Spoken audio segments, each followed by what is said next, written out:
Hello and welcome to Behind the Fangs Progeny podcast. I am your host, Ming-Chiao Clementine Wu. This evening we have a very special guest for you, a special winter treat, a guest that has the voice of an angel. Please, if you will, welcome this evening, Lady Nici Chrome Carthage. Thank you. It is an honor to be here. It's an honor to have you. Thank you so much for taking your time to join us. Now, Nici is a live singer that's performed for many Progeny events, including the Diabolic Park and many other live shows within the realm. Yeah. So I have been blessed to be able to hear you live at the Diabolic Park numerous times. And like I said, voice of an angel. Thank you. You're quite welcome. So we're going to go ahead then and get right into the first question. So please tell us about how you first got into Progeny and the story of your embrace, who your sire is. Everyone wants to know, Lady Nici, who is your daddy or your mommy? Oh boy. We all have one of those stories, right? Listen, yes, I do. Mine is maybe a little bit sordid.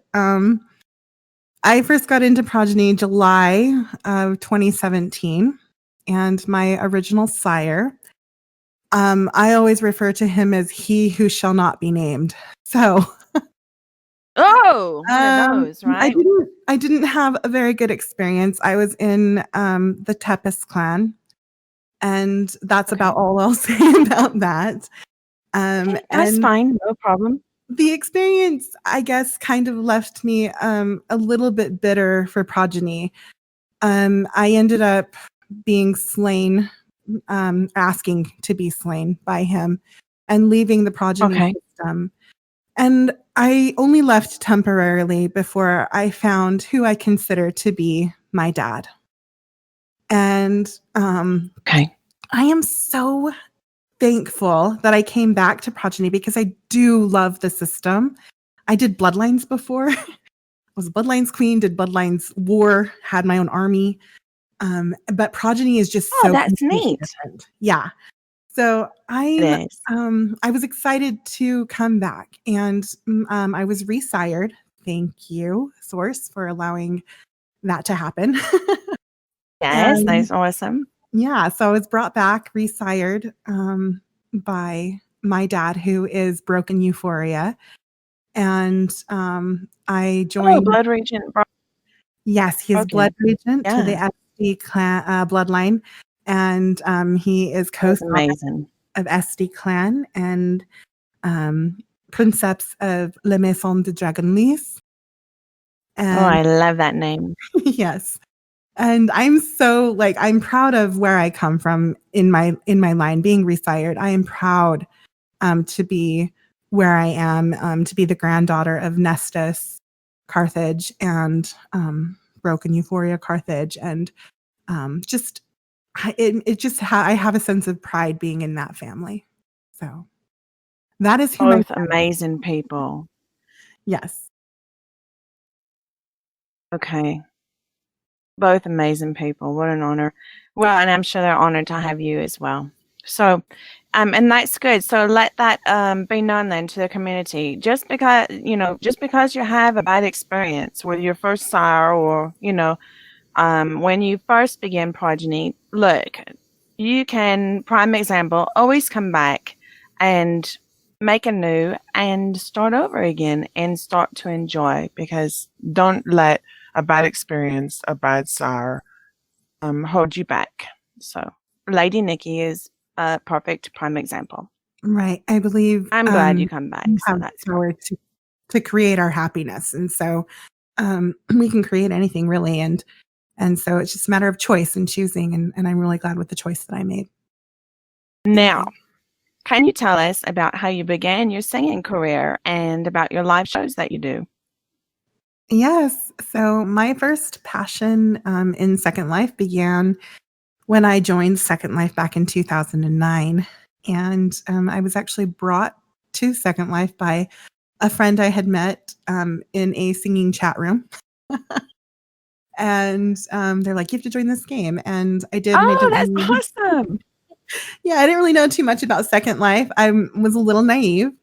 And but then I found that I could do live shows in this game using streaming, which was a new concept for me. But I thought, this is amazing. Because as a little girl, I've always wanted to be like a singer. I've always wanted to sing. And it's just a passion that I have. And so to be able to kind of fulfill that dream of wanting to be a quote unquote rock star was kind of cool to be able to reach people from all over the world. And so I started singing at a mall in Second Life. It was like, I forget the name. It was just like Wasab Mall or something like that. I probably should look Oh, that up. neat. Okay. It was such But a long time ago, too. You said 2009. I wonder if it's even still open. it is not. And yeah, so 2009. And I just started doing shows, and they're 1 hour shows. They're all live. Nothing is pre-recorded. I've done dual live streaming where you sing duets. And that was pretty cool to be able to sing from some guy who was like in Singapore. And I'm over here in the United That States is so cool. in Utah. And so it was just awesome to be able to do that. We did Phantom of the Opera, and it was actually kind of cool. Oh, I love that. But yeah, I used to do like 3 to 4 shows a day, 5 to 6 days a week. And it became pretty overwhelming. Like I felt like that was all my Second Life was singing. And of course I had an SL family. At that time I had my Bloodlines clan and an army, and honestly my singing supported that. It paid for blood for the clan and land and all of that stuff. So I'm eternally grateful for that, in that experience. But it just became draining. I had some things going on in my real life, and I actually left Second Life for 3 years. And oh, wow. Okay. yeah, and I just kind of gave it all up. And I used to sing at so many ballrooms and jazz clubs, and because I sing a wide variety of genre of music. And I everyone's always like, well, what's your favorite song, or what's your favorite genre? And honestly, I can't say that I have a favorite, because in the moment, and there's a big joke at one of the venues I sing at that I will always say, this is one of my favorite songs. And the host will always say, if you ask Nici what her favorite song is, she'll say every song is her favorite song. And it's true.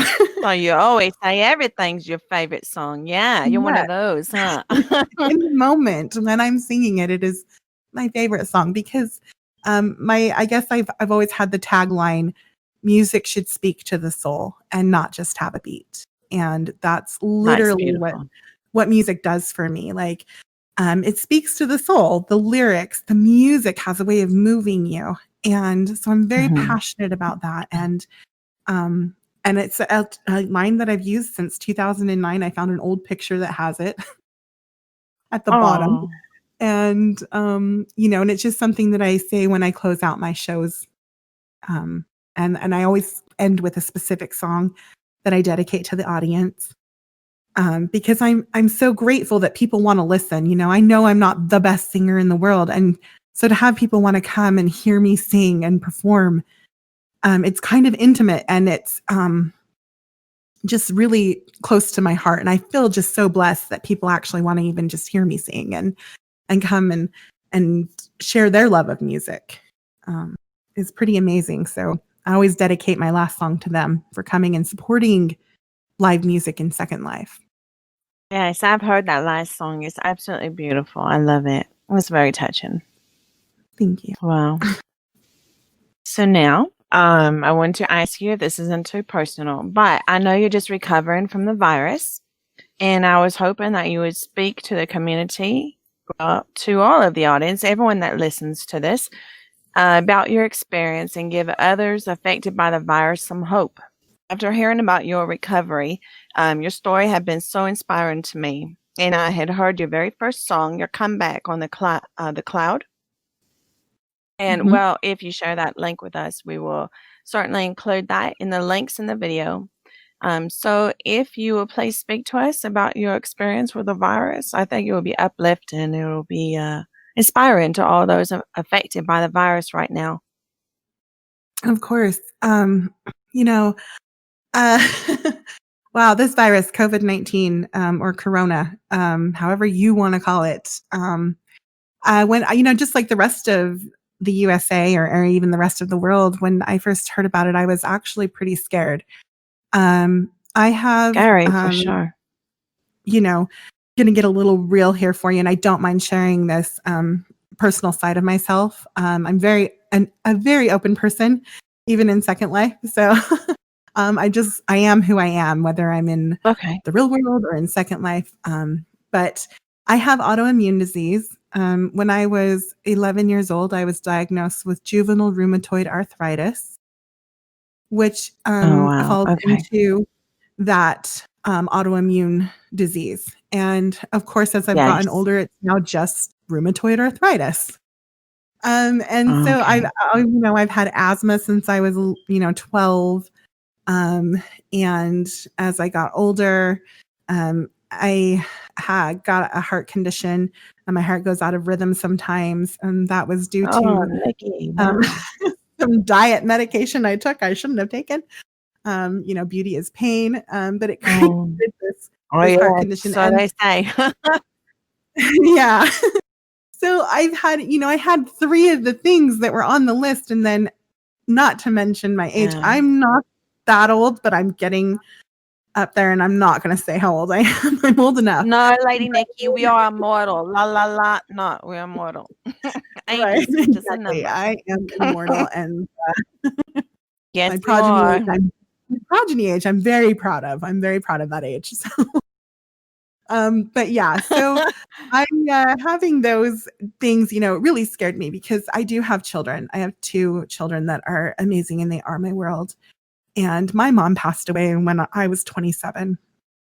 And even at that age, you think, gosh, like, I still need you. Like, where are you? And so I thought to myself, all the things that were on the news, the information we were all getting, whether it was true or not true, and all of that, it did instill some fear. And I was afraid that if I caught the virus, that I, might not make it through, and that I would leave my children, my daughter who's 19 and my son who's 17. And I think they still need me, and how sad that would be. And so I did everything in my power to keep myself safe, wearing a mask and washing my hands, and I started ordering my groceries online. I gave up a social life out in the real world. Thank heavens for Second Life, because I really feel that has kept me sane. But then I had to go to work. My job actually didn't shut down. I was considered a person who I forget what they call it, an essential. That word. An essential employee. Yes. My job is essential. And I am in the real world. I am an optician, and I love my job. I love working with patients. I love helping people get their glasses and their contact lenses and just being able to see again. Little kids who are first getting their first pair. It just warms my heart. And so I do love my job, but I was really nervous about going to work every day and being there. And I understood why my doctor never closed our office, because so many other places, they were closed, and it left people with not having a way to be able to see. And so you can imagine if you rely on glasses or contacts to be able to see, and you don't have that anymore, or heaven forbid something like metal or something gets in your eye, you want to have a place to go to be able to get that taken care of, regardless of a pandemic. So I understood that and wanted to be there and be a part of that. And I just took every precaution necessary. And eventually I caught the virus, and I know I caught it from a patient. And thank heavens I had not spread that to any of my coworkers or any of the patients that I had seen, or even my children. I was more thankful for that, and my dad, that my dad didn't catch it, who's very sick, and that would have just been devastating for him. So I got sick October 19th, I was at work. It was Monday, and it started with a stomach pain. And I thought, this is, I'm not feeling good. This is like, I'm having stomach pains. But then my heart felt like it was like racing. And I thought, oh my gosh, Oh something's my going on gosh. with my heart. And so I went and I told my office manager, I was like, I really need to go. And, she was like, of course. And I went home, thought I was, going to be okay. I contacted her later that evening and I said, I'm not going to make it into work tomorrow. My throat's feeling a little scratchy. I kind of got some pain. And so they were like, no worries, take your time. And she messaged me the next day and she's like, do you think you could come in on Wednesday? And I was like, well, I mean, I could try. At this point, I didn't know I had COVID. So I It feel like sounds that was just like the flu or something. Yeah. yeah, there are and with having autoimmune disease, I catch everything anyway. And so I thought, well, maybe I'm just kind of slightly sick, with something. And Yeah. I, I said, okay, yeah, I'll come in and try to work half the morning for you. And I did. And they kept me more towards the back. I helped only a handful of people. And I said, I just can't make it through. I went home and the kind of, stayed home on Thursday. Friday, I went back and I worked again a whole day. And then over the weekend, it got really bad. And I started experiencing the loss of taste, loss of smell, which is a weird experience to go through when you Oh, cannot. I bet. I mean, I burnt chicken. I burnt my dinner because I could not smell it. I didn't know it was burning. And I lost track, of course, being in second life. And I just, and it's just a really weird feeling not to be able to taste your food or to smell anything at all, like nothing, to Oh, just not yeah. That's have that. bizarre. And that scared me a little bit. So I messaged them again and I said, okay, here's the deal. Like, this is a newer symptom that I have, which I know is on the COVID list of symptoms. And should I get tested before I come back? And my doctor said, absolutely, go get tested. The doctor I work for, he was like, please get tested before you come back. And I Yes. did. And the next, it only took 24 hours before I got my results back. I looked up on my account and there it was, positive COVID-19. Oh, no. SARS. Okay. And and in that moment I was devastated and I started crying. And the more I cried, of course, the worse my cough was getting and being able to breathe. And I called my manager and I just said, I have COVID. And she was like, okay, you're going to be okay. And thankfully, my work was able to secure some of that funding for the CARES Act. So I was able to be paid for what would be the duration of the quarantine. And Oh, that's very yeah, so I didn't nice. have to worry about that, which, as a single mom, you kind of worry about those kinds of things, making sure the rent gets paid and food is on the table. And Definitely. so I was really thankful for that. I slept so much. I would just had so much fatigue that I felt like I could hardly function. And I just was so tired. And I would wake up and I would go back to sleep. And I just couldn't keep my eyes open. And I know that that was part of that issue. I experienced the muscle pain. I had pain up from my shoulder on my left side all the way down to my fingertips. And then it had gone down the left side of my body to my toes, and which was kind of like you start to freak out a little bit, especially when it's on your left side. So Oh, yeah. I'm like, do I go to the hospital? Like, or do I stay here? Like, I know the hospital's overwhelmed. Like, at what point do I decide if this is like a heart attack or something?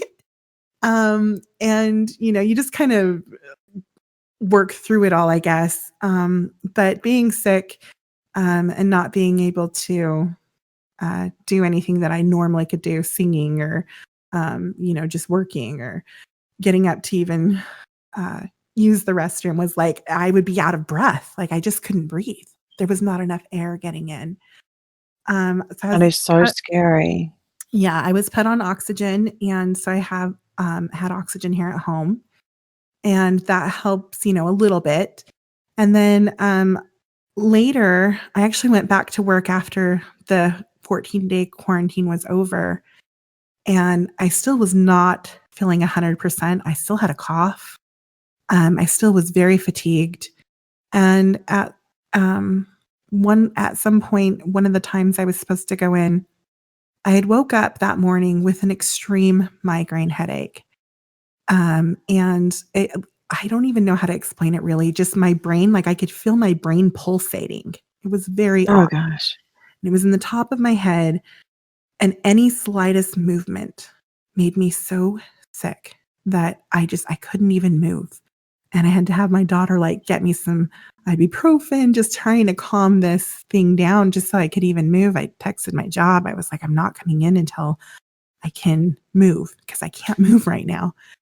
And after a couple of hours, I was able to finally move a little bit. I was still in pain, but I could move without causing myself to be nauseous, to be nauseated. And um, I took more ibuprofen, and the most I could do was brush my hair, brush my teeth, and put my clothes on. And I drove to work. And my boss was like, are you sure you should be here? You don't look well. You're very pale. And I was like, I think I might be a little dehydrated. And, because maybe that's causing the migraine. And my lips were kind of just this awful white color. And, Oh, you know, lack of oxygen, it sounds like. yeah. So, a few different things going on there. I worked through the rest of my shift that evening, got home about 7 o'clock. And I was sitting there and I had the pain in my arm again. And I was like, this isn't right. This isn't normal. And I looked up symptoms, the thing they tell you not to do. And of course, the internet tells me you could be having a stroke.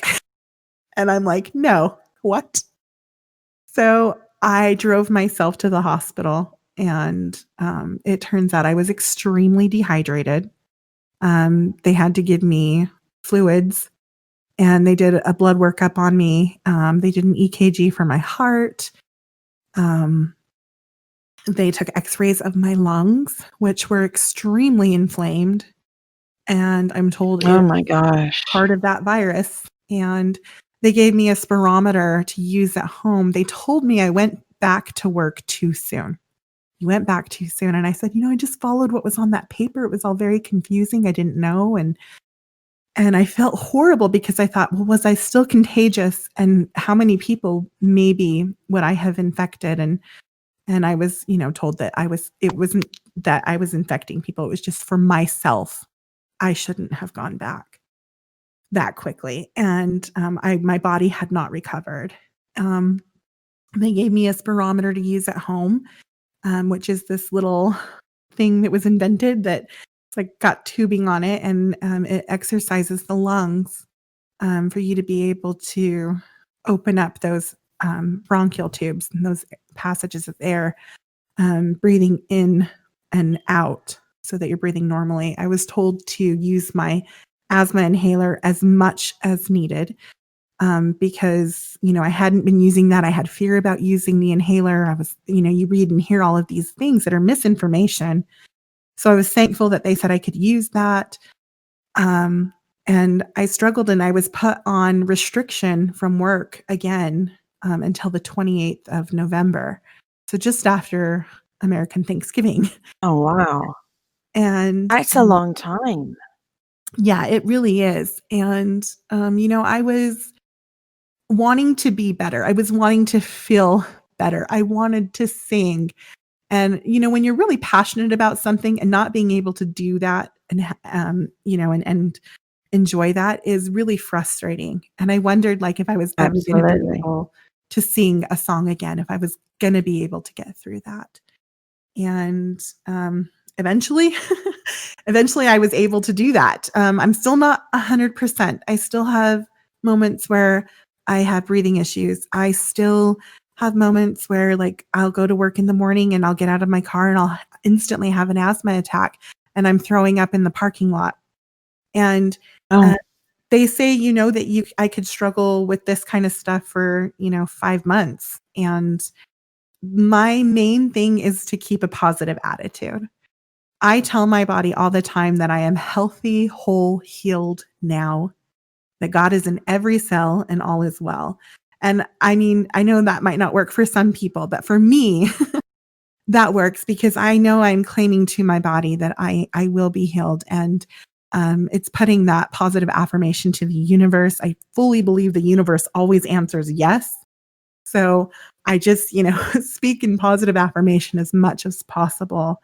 And it helps. It helps to have something, I guess, to believe in, and to believe that I could change, the cells within my body, to right. create healing. And I've done that for a long time, just with my other, ailments. And I feel like the body really does respond. It listens. So I'm thankful Yes. for all of those medical people, the doctors, the nurses, the CNAs, the janitors in the hospital, the receptionist, anybody who is working on those front lines, taking care of people and putting their own lives at risk, is really quite a blessing. And those are the living angels that we see on this earth, that are taking care of all of us. And so I'm very thankful for them and for that, and the medical technology. And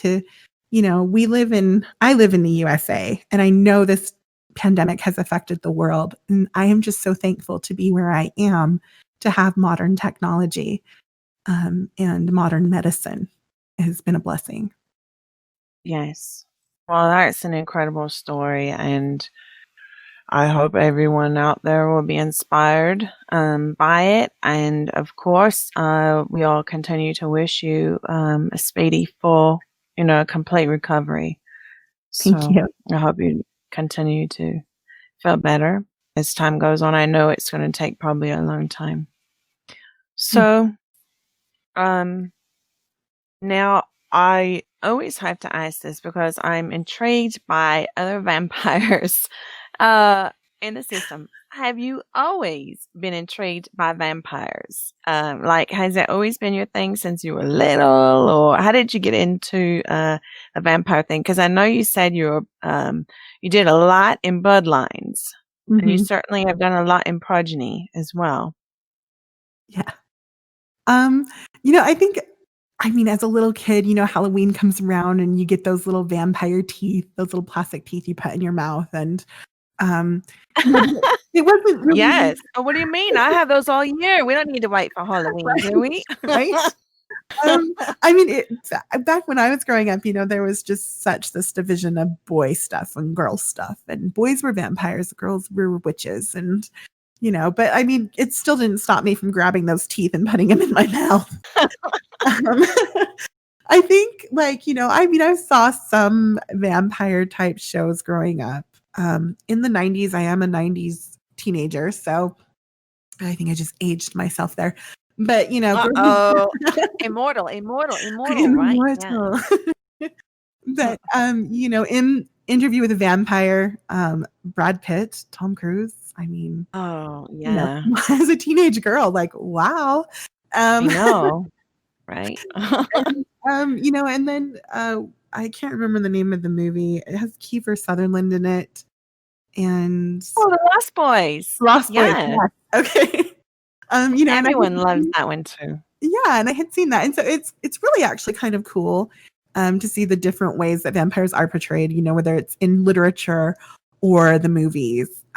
Yeah. That's always fun. And, you know, I think, I've always kind of been drawn to this kind of world of, these creatures that may or may not exist. And, Yes.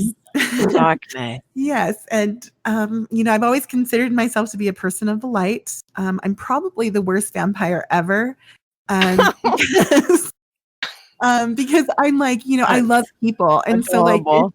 if you see me out and about in SL, like, I'm so super nice, and And I just, I love everybody, but at the same time, I'm like, oh yeah, I'm a vampire. I'm supposed to be like attacking these people, or, and I do, and I go and I do my feeding, obviously. But like other vampires, I'm like, like I just want to be friends with everyone. So I'm like, that's amazing. my enemy. Like, I don't get it. But I loved also, this is really silly, but I loved Twilight. Like, it's kind of cheesy, but that is not silly. I love Twilight as well. I loved her take on it, and just the romanticism of it, of the sparkly vampire. And back when that show came out, that was during, a lot of those shows were done during my bloodline years. And I used to love to say I love boys who sparkle. And I know that will probably offend a lot of our male, I love that. I'm gonna a lot of our male vampires here. They're probably like, I don't sparkle, but I do. I love them. Oh my gosh. There's nothing sexier than a vampire, I think, like, so yeah, I guess that's probably. Agree with you. I eat glitter for breakfast. Yeah. Boys that sparkle. Oh God, that's a good one. I love it. Yeah. So I guess I've always kind of just I'm writing that down after this book. That's awesome. So basically you have always been a fan of the vampire. I am. Yep. My real life family thinks I'm a weirdo. When I told them the game I play, and I'm like, I would get so excited. I'd be like, okay, like I would tell my dad and my sister, what I was doing, and I'd be like, and then this happened, and they're just looking at me and all like, are you for real? Like, you are such a nerd. I'm like, yep, I am. I know how that goes. Yes. Sitting here with my fake vampire teeth right now, Lady Nici. More glue, please. Right. Okay, so now moving on. So can you share with us any up and coming shows that you have during the holidays that the community might be able to attend and enjoy? Yes, actually.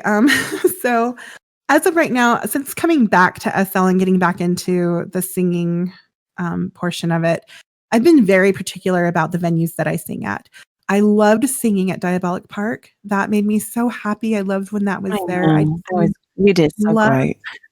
Yeah, and I loved being a part of, connecting with the Progeny community in that way, because I do love Progeny. I love, our realm. And so that was pretty awesome.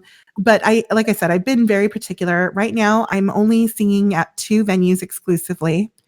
One is for just basically all of Second Life, and it is a club called Old School Fusion. And I sing there every Wednesday. Well, not every Wednesday. I sing there on the first Wednesday of the month and the third Wednesday of the month. And that show starts at 8 p.m. SLT, which I know is late for some. So I've added a Saturday show that is twice a month, and I'm so excited about this. I had my first debut showing there last Saturday. So it'll be the first and the third Saturday of every month. I'll be at Club Absinthe Dreams, which is Progeny run, meaning that. Oh, I've been to that club. Beautiful. Yes. Beautiful. So it's amazing. I love that they accepted me and were, contacted me and asked me to come. And it just really warmed my heart, especially just being a part of that. It's a speakeasy club, which is totally cool. So it's really fun to get dressed up and, in your best, and just go and listen to live music or any DJs that they may have there. So that's also very cool. And maybe I can also just kind of give you like landmarks, links. Yes, please do. Yes, please give to us all this information. Yeah, so people can go there. But yeah, so I sing there on Saturdays, 1 p.m. SLT, on the first Saturday and the third Saturday. So I believe I will be there this coming Saturday, which is the 19th. That'll be my final show for the rest of the year, unless anybody wants to contact me to to do like, a party or something, maybe a clan party or a house party or something, I would be so happy to come and perform for you Christmas music or whatever. I love being able to entertain. So yeah.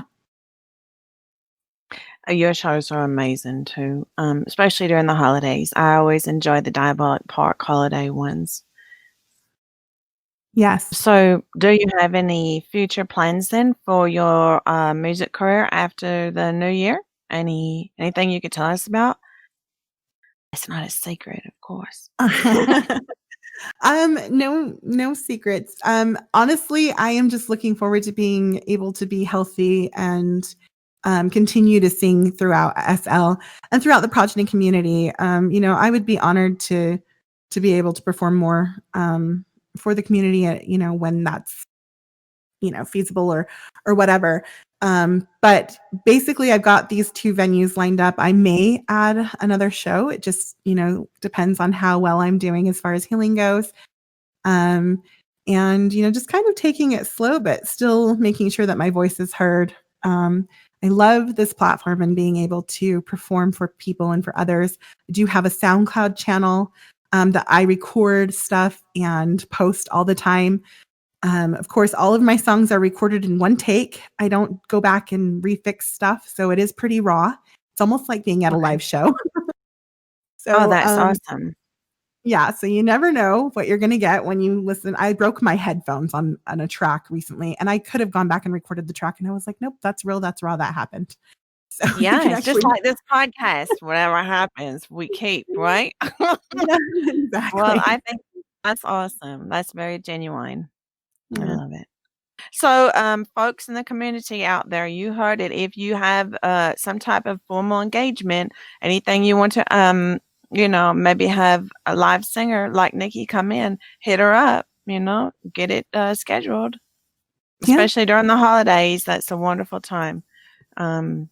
So, all right. So now I wanted to ask you if you would be willing to do a little a cappella for us. Anything you like, maybe a holiday tune or anything, something short, long, whatever you want. This is as raw and genuine as it gets, folks. This is very true. Yeah, no, I would be honored to do that. I've been singing since I was about 7 years old, and I've sang in many different productions and choirs and all of those sorts of things, nursing homes, weddings, funerals. Oh, wow. But singing a cappella, I feel, is just completely raw and a very intimate type thing because It you're is. hearing only my voice. So, I would be honored to do Exactly. that for you. I think I'm gonna Oh, choose thank a you. We'd be Christmas so honored. one. Yeah, I'm gonna choose a Christmas song. Okay. I'm gonna, close us out with a song called, "Have Yourself a Merry Little Christmas." Oh, I love it. Okay. Thank you so much. This is a true honor. Thank you. So thank Everyone you. get your blood chocolate and your popcorn. Let's go. Right, that fire. Here we go. Have yourself a merry little Christmas. Let your heart be light. From now on, our troubles will be out of sight. Have yourself a merry little Christmas. Make the Yuletide gay. From now on, our troubles will be miles away. Here we are as in old days, happy golden days of yore. Faithful friends who are dear to us, gather near to us once more. Through the years we all will be together if the fates allow. hang a shining star upon the highest bough,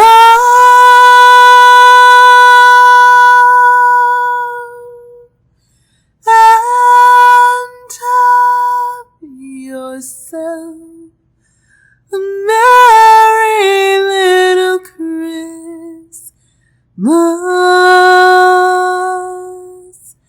now.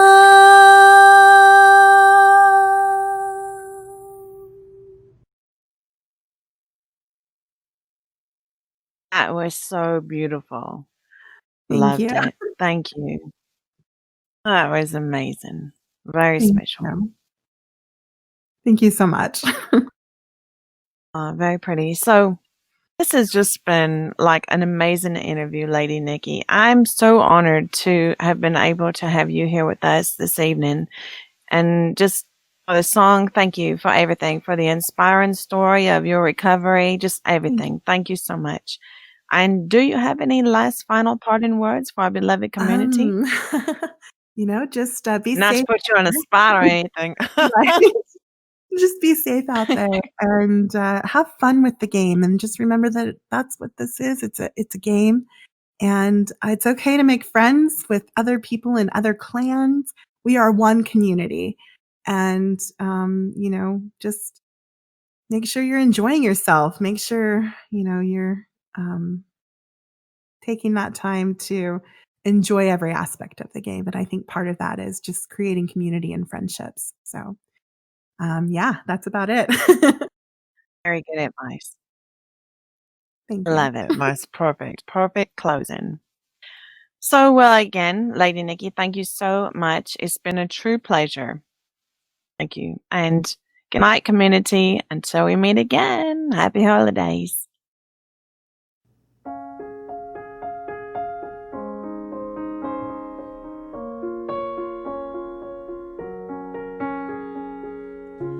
Going under, and this time I fear there's no one to save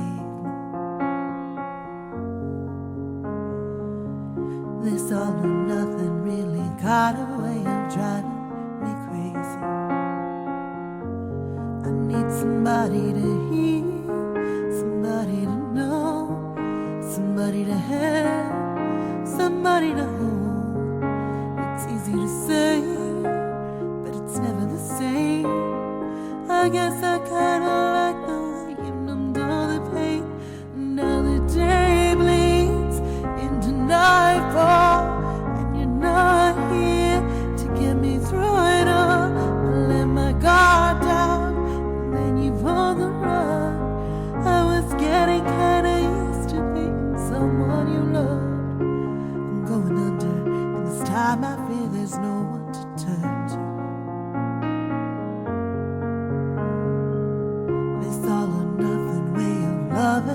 Got me sleeping without you. Now I need somebody to know, somebody to hear, somebody to have, just to know how it feels. It's easy to say, but it's never the same. I guess I kinda like the way you helped me escape. Now the day bleeds into nightfall, and you're not here to get me through it all. I let my guard down, and then you pulled the rug. I was getting kinda used to being someone you love, and I tend to close my eyes when it hurts. Sometimes I fall into your arms. I'll be saving your sound till I come back around. For now the day bleeds into nightfall, and you're not here to get me through it all. I let my guard down, and then you pulled the rug. I was getting kinda used to being someone you love, but now the day bleeds into nightfall, and you're not here to get me through it all. I let my guard down, and then you pulled the rug. I was getting kinda used to being someone you love.